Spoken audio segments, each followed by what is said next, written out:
wish to return. We may accept them, but they are now out-of-state students, for which then they apply or become AB 540 students so they can pay in-state tuition, but they're still not eligible for the scholarships or the institutional aid. That's the law. Okay, Mr. Cedillo, That's the law we're trying to fix. Any final closing statements? Mr. Chair, you've done an excellent job in giving everybody sufficient opportunity to speak, and I am very privileged and honored to be here and speak on behalf of all these students who seek to realize their hopes and their aspirations. I say to you that they, and we know by their life experiences, will benefit the people of California, all the people of California. And so, again, I thank you. I thank every member of the committee. This really is a moment for us. This time, this moment, we have an opportunity to show the nation a direction of progress and of leadership. And so I ask for an aye vote. Thank you, Mr. Cedillo, for your comments. And the chair felt that it was important, a bill this important, that everyone have a full opportunity to speak. And I appreciate conduct of the audience, by the way, both on this bill and the previous bill. You really conducted yourself professionally and with proper decorum, and thank you for that. It was a large audience, a large group here. I'm going to ask Mr. Cedillo, just technically, you do accept the author's amendments recommended by the staff, I assume? Pleasure. Okay. The bill before us is the motion is by Mr. Lara. It is seconded by Mr. Fong. The motion is due pass as amended to the Appropriations Committee. You know, having been president of a board of trustees of a community college district for many years before I came here, many students attended the college whose parents did not have proper documentation when they came. And it was apparent that those students, while they had the promise of coming to college, when they were looking to move on to a four-year institution, the promise was illusory. Because while AB 540 was a very, very important start, it wasn't enough to truly serve California. And the chair is proud to recommend an aye vote on this and ask the secretary to read the roll. Block. Aye. Block, aye. Donnelly. No. Donnelly, no. Asajian. No. Asajian, no. Brownlee. Aye. Brownlee, aye. Fong. Galgiani. Aye. Galgiani, aye. Lara. Aye. Lara, aye. Miller. Portantino. Aye. Portantino, aye. It's 5 yes, 2 no. Okay, that's 5 yes votes. Your bill is out. Thank you, Mr. Cedillo.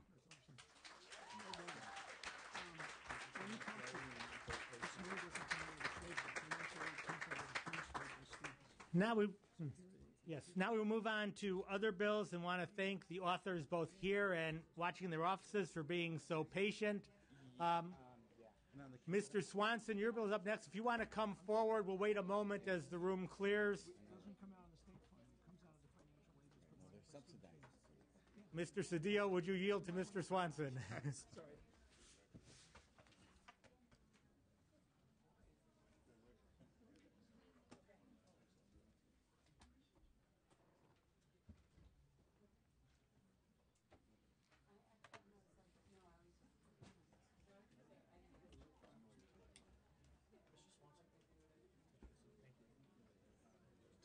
Thank you.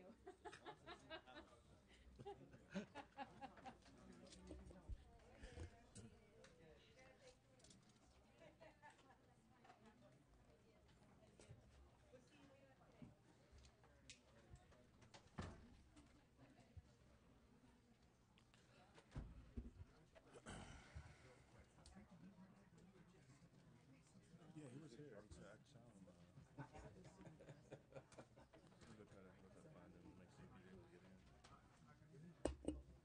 Okay, we will move to AB 216 by Assemblymember Swanson.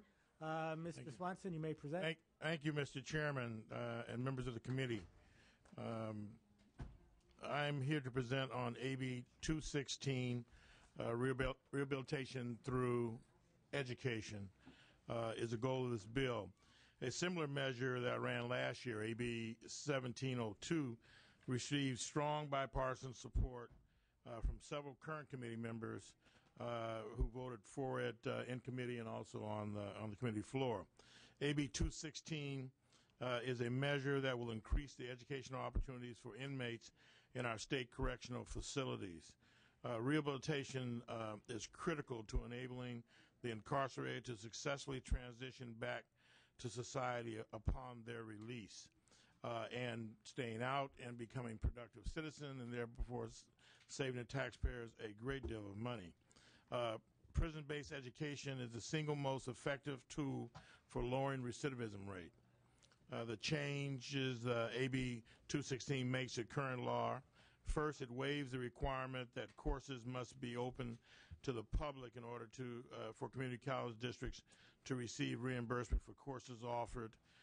City, county, and federal institutions are currently exempt from this requirement. It's difficult to have the public participate in courses offered in our prisons. Second, it allows the community colleges that offer courses in the correctional facilities to be reimbursed at rates according to the type of courses offered, which is fair. And third, it prohibits the use of state funding for community colleges to supplant current California Department of Corrections and Rehabilitation education efforts. The research clearly shows that offering education programs in prison increases public safety by keeping individuals from criminal activities. With a 70% recidivism rate in the state facing a $26 billion budget deficit, we need to lower our recidivism rate and stop paying for the same prisoners over and over again. That the taxpayers we certainly would appreciate at a cost of $51,000 a year, quite a burden on the state. The bill's been moved by Mr. Lara, seconded by Mr. Achajian. Thank you, and I would ask my witnesses to self-introduce, Mr. Chairman. Okay. Thank you, Mark McDonald, McCallum Group, on behalf of a number of community college districts, including Peralta, Los Angeles, Kern and West Kern, and Rio Hondo and San Jose Evergreen community college districts, in support of the bill. The open course provisions are really a safety issue. Even in online courses, students interact via email or online. So closing the courses to the public is key to being able to offer these courses. The other thing is, to the extent that students can earn some credits or be involved in some career technical courses that the colleges can offer, when they are released from prison, recidivism is dramatically reduced. All studies have shown this. I ask for your support in moving this important bill. Thank you. Next witness. Good afternoon, members of the committee. Mike McGee with the State Chancellor's Office for Community Colleges. On behalf of the Board of Governors and the Chancellor, we're in support of this measure. The Chancellor Scott, one of you, Senator Scott, authored a measure very similar a couple of years ago, basically for the same reasons as stated by both the author and Mark McDonald from McCallum Group. We urge your support of this measure. Thank you. Thank you. Mr. Chairman and Committee, Bonnie Slauson representing the Community College League, and the League is in support of this measure. We feel that it is important and a step in the right direction to help to reduce the recidivism of our prisoners and inmates in our state prison, that educational attainment is very important to be able to provide them with some life skills if and when they do get out into the public life. Thank you. Thank you. Mr. Chairman, members of the committee, Christy Baumer representing the Faculty Association of California Community Colleges, also in support. I would only add that as this legislature continues to face very difficult short-term cost decisions, this is a very positive long-term investment strategy to lower overall costs in our prisons and help people re-enter society successfully. Thank you. Mr. Chair and members, I'm Sharon Scott Dow with the Advancement Project, and we support the bill. Thank you. Other witnesses in support, please come forward, state your name, the organization you represent. Mr. Chair and members, Joshua Golko with the California School Employees Association, also in support. Thank you. Are there any other witnesses in support? Any witnesses in opposition, please come forward. Seeing no witnesses in opposition, are there any questions or comments from members of the committee? Seeing none, Mr. Swanson, you may close. Yes, thank you, Mr. Chairman and members of the committee. I think it's far past time for us to accept a 70% recidivism rate in the state of California. We clearly cannot afford that. This measure will contribute to public safety, and countless studies have shown that recidivism rates are lowered through education. Recidivism rates for GED earners is 20% less than without, and those that receive college degrees and complete those degrees, 44% less. We could just do the math to how much money California would save by us allowing education to take place in our correctional facilities, and I'd ask for your aye vote. Thank you, Mr. Swanson. The motion by Mr. Lara, seconded by Mr. Ashajian, is due pass to Assembly Appropriations Committee. Chair recommends an aye vote. Will the Secretary please call the roll? Block. Aye. Block I. Donnelly. Assagian. Aye. Assagian I. Brownlee. Brownlee I. Fong. Galgiani. Galgiani I. Lara. Lara I. Miller. Portantino. Portantino I. 6 yes.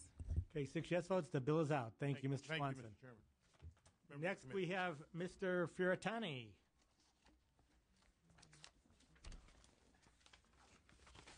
Mr. Fiorentani, you're here for Bill AB 285. Yes, I am. Mr. Chair, members, just briefly before I start our comments, I want to commend you, Chairman, on the thoughtful and well-handled discussion around some pretty interesting issues and tough issues for higher education. The earlier testimony was something we all were watching on TV is what we're doing. Well, thank you, Mr. Fiorentani. Appreciate it. AB 285 provides community colleges with the same constitutional protections under Proposition 98 that are received by the K-12 system. Everybody knows that Prop 98 is the K-12 and 13 and 14 grades. AB 285 provides community colleges with an automatic funding backfill for the shortfall of property taxes. As we all know, it's a bit of a volatile game that we play when we look at the issue of property taxes, when we make estimates based upon what we hope is going to come in or think is going to come in, and then sometimes it doesn't happen. As a result of that, there becomes a shortfall. What happens with community colleges, they end up then in a budget situation where mid-year they have to make cuts and adjustments that are devastating to their educational program and provide an instability which makes it difficult for the institutions and the students to plan their education. This bill seeks to have an automatic property tax backfill like we have in the K-12 system for community colleges, so the students, the institutions can depend on that stability for that year. Thank you, Mr. Fiorentani. At this point, we'll hear your witnesses. Yes, we have several witnesses with us from, if they could self-introduce and proceed. Move the bill. Bill's been moved by Mr. Portantino, seconded by Mr. Lara. Proceed. Thank you, members of the committee. I'm Mike McGee with the State Chancellor's Office for Community Colleges, and on behalf of the Chancellor and the Board of Governors, we're pleased to sponsor AB 285. As stated by the author, it removes the funding uncertainty and avoids mid-year cuts to base programs when property tax revenues are lower than the estimated values provided for community colleges when the budget is made. The state is required to backfill K through 12 districts from the general fund if there is a property tax revenue shortfall, and this would provide the similar statutory change for community colleges that is already in place for the Prop 98 partners we have in K through 12. When property tax revenues fall short of their estimates, the districts find out in January, and then they adjust their reduced revenues. Colleges may have to reduce course offerings due to these mid-year budget cuts. We have a student, Shane Johnson from American River College, who is attending class and can't be here, but he said he experienced this type of cut to his class after mid-year registration. Funding stability is critical to providing the instruction, and AB 285 asks the state to maintain its budget obligations. I also have Christy Tuma, who's our Director for Fiscal Services, that can help answer any specific questions, but also has some data if you're interested. Next witness, please. Okay, Mr. Chairman, members of the committee, Christy Baumer representing the Faculty Association of California Community Colleges, who has sponsored a bill just like this one in the past. It's an issue of parity. This legislature, on a bipartisan basis, has supported this issue for the last 2 decades, and we urge your support. Thank you. Next. Thank you, Mark McDonald McCallum Group, on behalf of about 12 local community college districts. And I just would emphasize that this bill would really help the districts in planning their budgets as they move forward and not having unanticipated cuts in the mid-year. It's a planning issue as well as a financing issue for community colleges at the local level. Thank you. Thank you. At this point, we'll hear other witnesses in support. Please just state your name and the organization you represent. Joshua Golka with the California School Employees Association, representing classified employees at K-12 and community college districts in support. Mr. Chairman and Committee, Bonnie Slauson, representing the Community College League, and the League is in support of this measure. Good afternoon. Michelle McKay Underwood on behalf of San Bernardino Community College District in support. Thank you. Any other witnesses in support? Any witnesses in opposition? Seeing none, we'll move to questions or comments from members. Mr. Shajan. Thank you, Mr. Chair.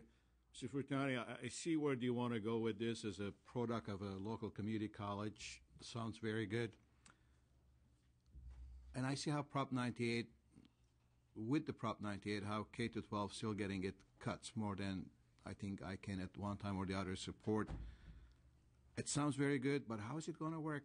Because of, as you know better than I do, the difficulties with the budget, with the cuts, to obligate ourselves for something that we don't have. And I say this, sir, with all due respect. I'm a newcomer. And I rather not say no for the first time you appear in front of me. But I'm puzzled with that. I don't have the comfort zone to support it because of that. You know, sir, the Prop 98 designation is a blessing and a curse. The blessing part of it is that you get included with K-12, which has a lot of political and other weight behind it because it involves our children. Where it becomes a curse is that it doesn't completely cover community colleges. So as a result of that, to answer your question specifically, it would be the same situation that we'd look at, but it's a much smaller part of the pie relative to the backfill for community colleges. The other issue, too, sir, is that I think relative to the issue of estimating property tax, that's an area that we need to get better at, much better at, relative to looking at how to deal with the budget. As you can imagine, the difficulty where we make an estimate, people spend half of the year their expenditures based upon that revenue estimate. Then we change the estimate in the middle of the year by saying it didn't come in, and then you have to cut with the last 6 months of the year. So it just provides for some total instability. I think rather than looking at it, sir, from the standpoint of where we're going to get the money to fill the backfill, I think the question that has to be asked first is how do we do better estimates so we can provide the backfill and stability so that people can plan for a whole year of education and expenditure as an institution. It is a tough question. It's going to go to approps, as it will and should, because it's going to be marked fiscal. But in terms of that issue, that debate, how to do it so it makes sense, is, I think, the real challenge. Yeah. Coming from local government, I know exactly what you're talking about, where it is. Maybe when times were better, this will be much easier process, not just here, but at another level as well. But thank you for your response, sir. Appreciate it. Thank you, Mr. Sajian. Any further questions or comments? If not, Mr. Furtani, you may close. I think we had a good discussion. I appreciate it very much, Mr. Block, and then I urge and I vote. Okay, thank you. At this time, there's a motion by Mr. Portantino, seconded by Mr. Lara. The motion is due pass to the Assembly Appropriations Committee. Chair recommends an aye vote. Secretary, please call the roll. Block. Aye. Block, aye. Donnelly. Asajian. No. Asajian, no. Brownlee. Aye. Brownlee, aye. Fong. Galgiani. Aye. Galgiani, aye. Lara. Aye. Lara, aye. Miller. Portantino. Portantino, aye. Votes 5-1. Vote is 5-1. Your bill is out. Thank you, Mr. Furtani. Thank you very much, Chairman. At this point, we have bills by members left. We have 3 bills by Mr. Portantino. The chair needs to... 2 bills by Mr. Portantino?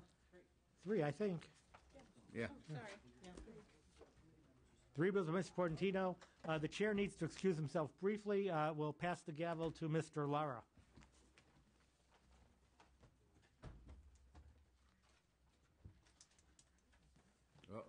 All right. Mr. Portantino, welcome. Oh, my goodness. Would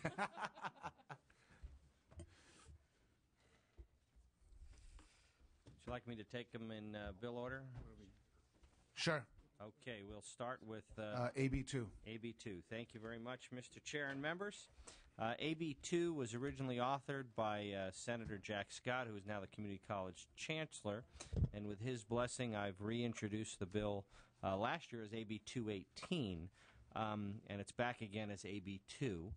Currently, California's public higher education segments implement system-specific reporting efforts. However, none of these efforts combine to measure how California students are performing as a whole. Further, we do not currently engage in a statewide approach to policy planning for higher education, though I will have to admit that since Senator Scott introduced this bill in 2008, the segments have been trying to implement many of the provisions that are in or were part of Senator Scott's original vision and are parts of this bill, so they do deserve a lot of credit for trying to further that in spite of the bill not going into law. We collect extensive data, but we have no overall context for what that data will indicate. In essence, we're data rich and information poor. Policymakers do not receive the meaningful data and analysis necessary to make the policy and fiscal issues. This bill establishes the common language between the segments and establishes goals and a process for reporting and analyzing the progress towards these goals, giving the legislature the information required to make important policy decisions. AB2 offers 3 goals for California's higher education system. By 2020, California will have to improve its educational pipeline numbers sufficiently so that it is among the top 10 states in the nation. There's a handout that many of you have which shows California's current rank in this category. By 2020, California would be at the average per capita income of the top 10 new economy states, and by focusing on California students, the per capita income will rise to reflect an educated workforce. Also, by 2020, California should be in the top 10 states nationally for the percentages of its age groups with degrees and certificates conferred. It's apropos that we would have this bill on the heels of the earlier bills because, again, what we're trying to do is do better by California students, and this bill encourages and creates a framework for doing that. Costs related to AB2 should be minimal. Much of the data necessary to respond to the indicators in AB2 are presently available from existing data reporting. The bill has been intentionally crafted to allow flexibility in reporting of this data as new and better sources become available. And through the accountability framework, valuable state dollars can be saved through greater efficiency and reductions in duplication. Interestingly, in 2008, Governor Schwarzenegger vetoed Senator Scott's SB 325 because it didn't include consequences to the segments for not meeting the goals. Like Senator Scott, I disagreed with the governor's approach. This was not the time to be putting financial penalties on the segments. This is the time to put the framework in place, create the goals, objectives, and the accountability standards, and take it as one step at a time. As we're going to be facing in the next year, several years, the budget is a concern, and so again, we want to make sure that this is fiscally responsible, but gives the taxpayer and parents, families, and students a framework to where we see goals and objectives and, frankly, progress. So I would respectfully ask for an aye vote, and we have a number of witnesses in support from the segments. Okay, if the witnesses in support could please give their testimony. Good afternoon. Kevin Wolfwork with the California Post-Secondary Education Commission. We're in support of AB2. The bill requires the state to develop the framework for assessing California's progress and for post-secondary institutions in meeting stated economic and educational goals, and establishes the commission as the data repository in this exercise. As Mr. Portantino had said, this falls on the heels of a bill by former Senator Scott, as well as Mr. Portantino's bill last year, which the commission supports.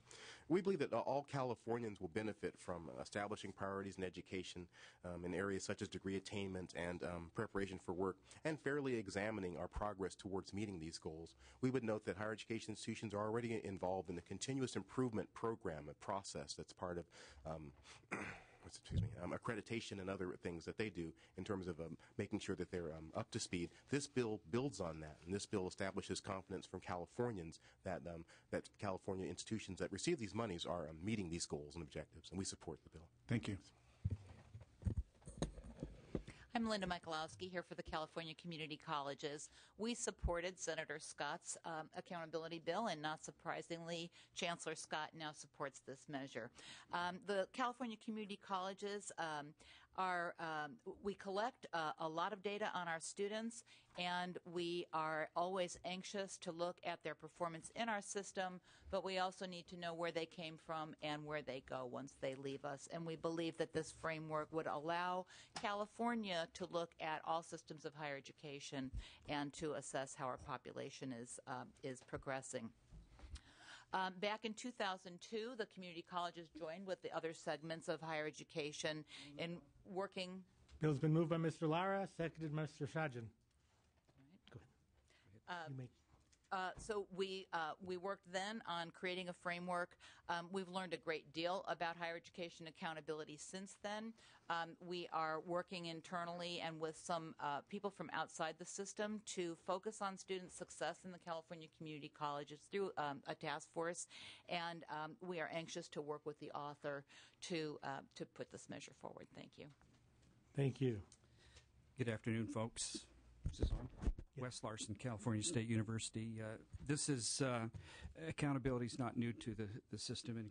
In fact, as Mr. Portantino indicated, accountability framework is we've been working actually when this started with Dee Alpert and then Jack Scott and now with Mr. Portantino over the last 8 years, and we're very supportive of this, and it's consistent with what we've done in our accountability cornerstones and access to excellence projects. And so with that, we'd ask your aye vote.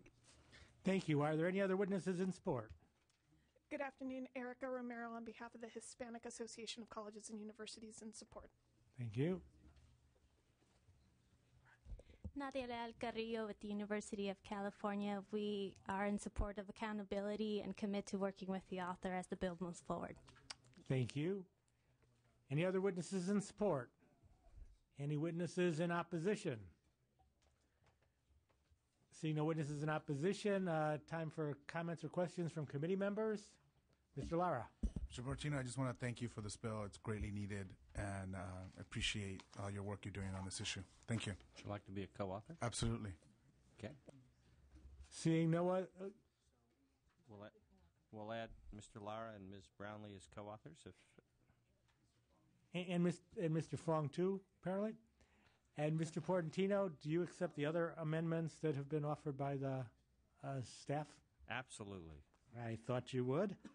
Mr. Portantino, would you like to close? I respectfully ask for an aye vote as amended, and we're grateful for all of the co-authors that want to come on board. Okay, the motion is by Mr. Lara and seconded by Mr. Sajian. It is due pass as amended to the Assembly Appropriations Committee. Chair recommends an aye vote, and will Secretary please call the roll? Block. Aye. Block aye. Donnelly. Aye. Donnelly aye. Asajian. Aye. Asajian aye. Brownlee. Aye. Brownlee aye. Fong. Fong aye. Fong aye. Galgiani. Lara. Aye. Lara aye. Miller. Portantino. Portantino aye. Portantino aye. That's 7 yes. Okay, 7 yes votes. Your bill is out, Mr. Portantino. Thank you. Congratulations. And we now move to Mr. Portantino's next bill, which is AB 91. AB 91. Yes, sir.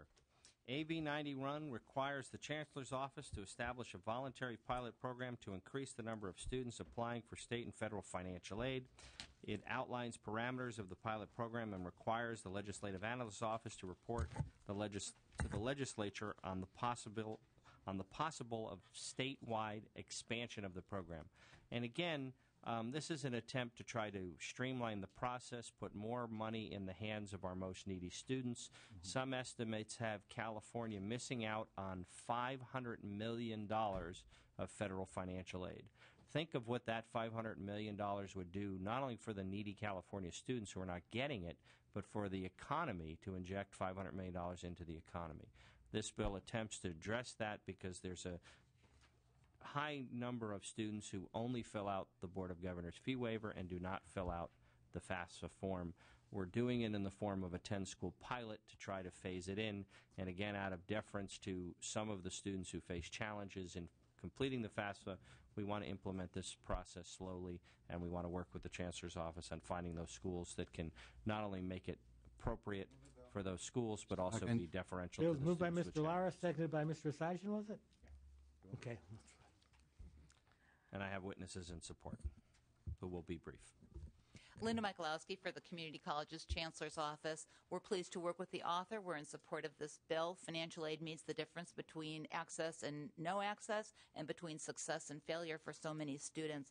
We have increased the number of students receiving Pell Grants by 30% over the last 2 years, but we know that there are still more students that we can reach. We want to learn from the colleges that are doing a good job and spread those lessons to the other colleges in the system. We ask you to support this bill. Thank you. Mr. Chairman, Bonnie Slauson, representing the Community College League. The League believes that this bill is important because it will help to increase the participation for our students in state and federal financial aid, also identify barriers that might be inhibiting the ability of these students to access the financial aid, and also will give us best practices and outreach. We know that students that have access to financial aid earn higher degrees and also have higher retention rates. And so increased student participation in these financial aid programs will lead to higher student success in our community colleges, and therefore we support the bill. Thank you. Kevin Wolfwork with CPAC, again in support of the bill for the reasons stated earlier. We would note that by having the 10 pilot programs, we spread the net widely and can come up with some really creative local options that might be replicated in other areas, and we appreciate that part of the bill. Thank you. Any other witnesses in support? Please come forward, state your name and organization. Lori Najura, California Student Association. California Student Aid Commission, in support of the bill. Thank you, Mark McDonald, McCallum Group, on behalf of Los Angeles, Kern, Yosemite, and West Kern Community College Districts in support. Thank you. Thank you. Michelle McKay Underwood, San Bernardino Community College District in support. Thank you. Are there any witnesses in opposition? Witnesses in opposition? Seeing none, are there any questions or comments by committee members? Ms. Brownlee.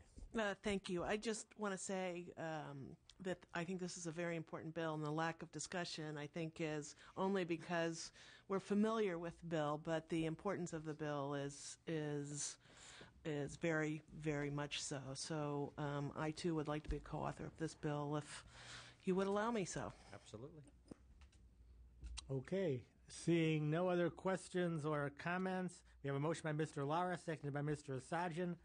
The motion is due pass to the Appropriations Committee. Chair recommends an aye vote. Please call the roll. Block. Aye. Block aye. Donnelly. Aye. Donnelly aye. Asajian. Aye. Asajian aye. Brownlee. Aye. Brownlee aye. Fong. Aye. Fong aye. Galgiani. Lara. Lara aye. Miller. Portantino. Portantino aye. Portantino aye. 7. Okay, you have 7 yes votes. Your bill is out, Mr. Portantino. And we will now move to AB 160, also Mr. Portantino. Thank you very much, Mr. Chair and members. Existing law places limitations on a high school student's ability to take courses at a community college. Mr. Chair, I'll move the bill. Moved by Mr. Asajian, seconded by Mr. Lara. I will be very brief. Getting kids through the system faster and more efficiently and giving them more academic opportunities and more workforce opportunities is a good thing. I respectfully ask for an aye vote. Thank you, Ms. Portantino. Your witnesses. Hi, Cindy Hillary, Regional Council of Rural Counties. I might be a little less brief than the author was, but I just wanted to raise the issue. I just wanted to raise the issues that in rural areas, small and rural areas, the current 5% cap is often less than one student.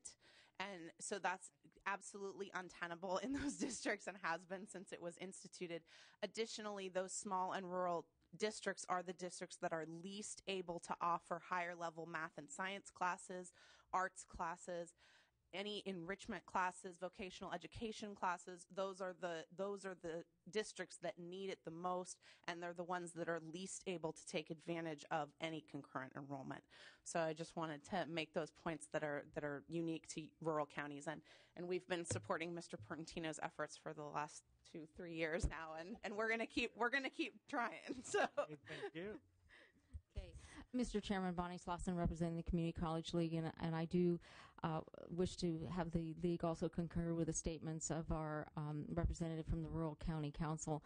Rural schools do have difficulties even offering comprehensive programs in their high schools, so in some of those areas it may be half a student would be over 5%. So we do concur with that. We also support the bill overall. Thank you. Thank you.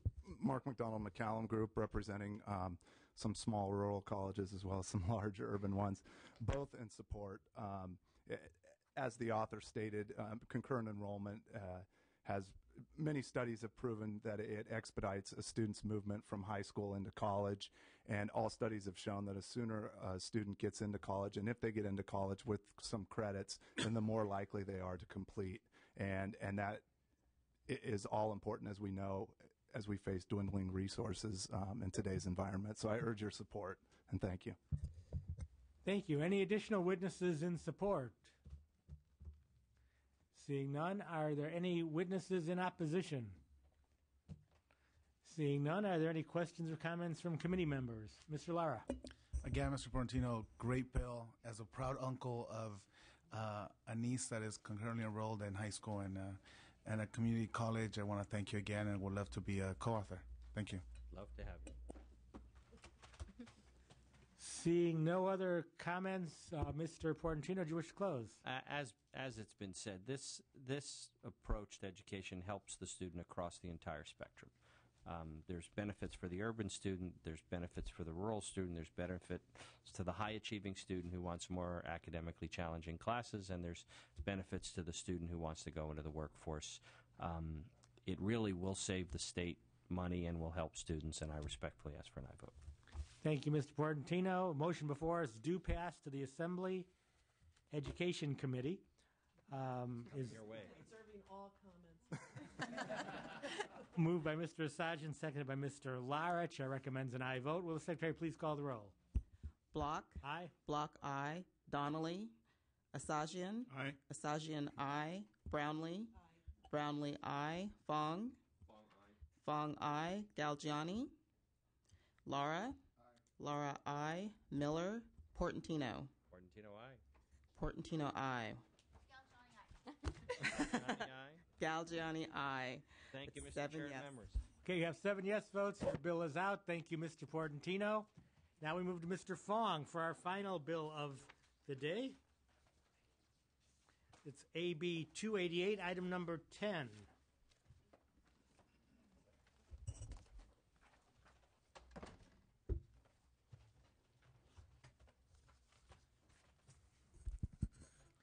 I hope this is the best for last. Yeah. Okay.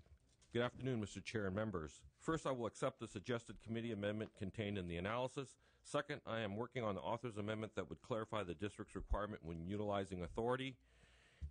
And finally, AB 288 provides a helpful tool for community college districts to protect students and personnel from other students who have been expelled for serious acts of violence.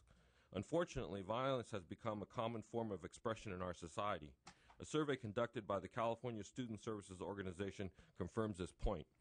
From 2007 to 2009, 55 out of the 117 community college campuses reported that there were 46 expulsions due to assaults, fighting, harassment, and other types of threatening behaviors. Currently, if a California community college student is expelled for violent acts, they can re-enroll without disclosing their expulsion at the next campus. To compound the problem, community colleges are not required to share that pertinent information with other community college districts. Bill's been moved by Mr. Lara, seconded by Mr. Portantino. AB 288 will allow California community colleges to share student expulsion information when an act of violence occurs. This bill will also give community college district the authority to conduct a hearing to determine if the expelled student still poses a threat to the student body and personnel on campus. AB 288 will ensure that there will be a process for re-enrollment after a student commits an act of violence on a community college campus. The intent of this bill is not to multiply penalties or bar access. Rather, it is to provide protection and safety to the student body and personnel on California community colleges. AB 288 will allow California community colleges to take action and place conditions on admitting a student who is expelled for serious acts of violence. Disclosures of acts of violence are standard in K-12, CSUs, and UCs. This bill will give California community colleges the same flexibility. This bill will help thwart violent students and crime on California community college campuses, and we have an obligation to provide a healthy and safe learning environment for students, staff, and support personnel on the California community college campuses. Governor Schwarzenegger vetoed the 2009 version of this bill, asking the California Community College Board of Governors to work in collaboration with the California Community College Chancellor, Scott, to work on establishing a policy. But after meeting with the community colleges, it was discovered that legislation is required in order to enact these changes. Governor Schwarzenegger also had an additional concern contained in his veto message. He stated that there is an uneven standard between students who could be denied admission because of criminal acts that they have committed in the past. I feel when a student conducts a physically violent act in a violation of the college's code of conduct and laws that govern behavior in a California community college campus, the student has compromised his or her privilege to the openly accessible education opportunities provided at California community colleges. Instead, the student must seek permission to enroll at other community colleges similar to K-12, Cal State universities, and UCs. I respectfully ask for an aye vote on this important public safety matter. Thank you, Mr. Fong. We can hear from your witnesses. Thank you. Mark McDonald, McCallum Group, on behalf of the sponsors, the Peralta Community College District, as well as a number of local community college districts. Thank the staff for the recommended amendment and the work on the bill. But we're seeking this more importantly than a tool to deny enrollment, but a tool where we can get students help. So you can conditionally enroll a student and require them to seek treatment, see a counselor before they enroll on the campus and they become a part of the campus community to ensure that there is safety in the classroom and around the campus. We've seen numerous reports of violence and college students, particularly with mental health issues, that do need help. And this helps the community colleges. It gives them a tool to identify these students and to get those students the treatment that they need. So we respectfully ask for your support on this bill. Thank you. Thank you. Good afternoon. Mike McGee with the State Chancellor's Office, Community Colleges. As stated by the author and in the analysis, we cannot establish Title V regulations or do any other administrative action to the extent as stated in this bill without statutory authority, and we are now in support of this measure. Thank you. Mr. Chairman and Committee, Bonnie Slauson representing the Community College League, and the League believes that this legislation is important to help maintain the safety, public safety on our campuses for all of our students and employees, and that environment is so necessary for learning and student success. Thank you. Thank you. Any other witnesses in support? Any witnesses in opposition? Any questions or comments from committee members? Seeing none, Mr. Fong, you may close. I respectfully request an aye vote. Okay. It's already been moved. We're all set. The bill has been moved by Mr. Lara, seconded by Mr. Portantino. The motion before us do pass as amended to the Assembly Appropriations Committee. Chair recommends an aye vote. Will the Secretary please call the roll? Block. Aye. Block aye. Donnelly. Asajian. Aye. Asajian aye. Brownlee. Aye. Brownlee aye. Fong. Fong aye. Fong aye. Galgiani. Galgiani aye. Lara. Lara aye. Miller. Miller aye. Portantino. Portantino aye. It's 8-0. You have 8 votes. Your bill is out. Thank you, Mr. Fong. Thank you. Thank you to the witnesses.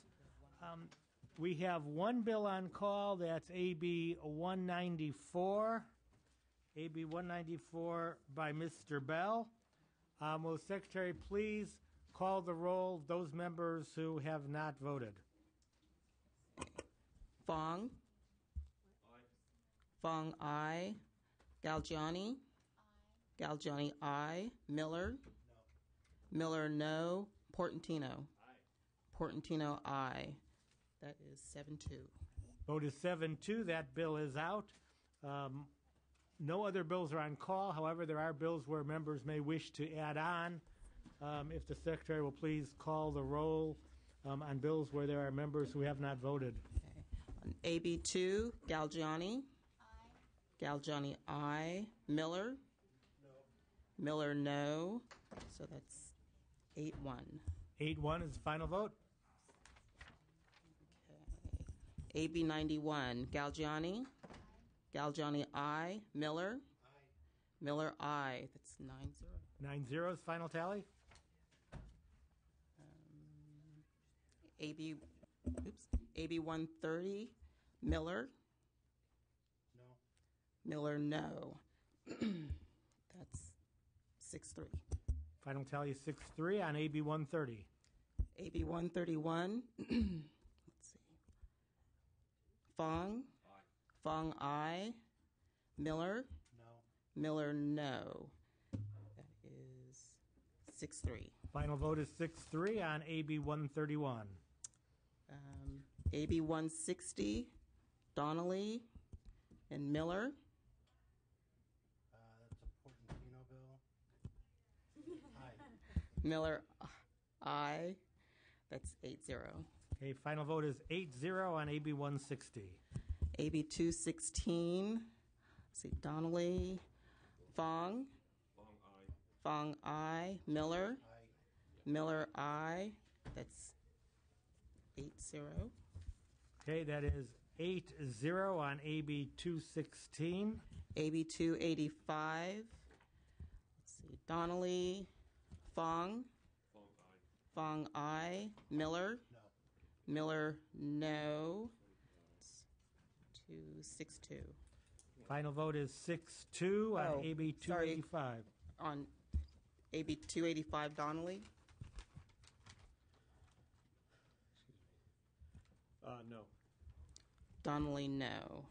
So that's 6-3. And this is 216? 285. 285.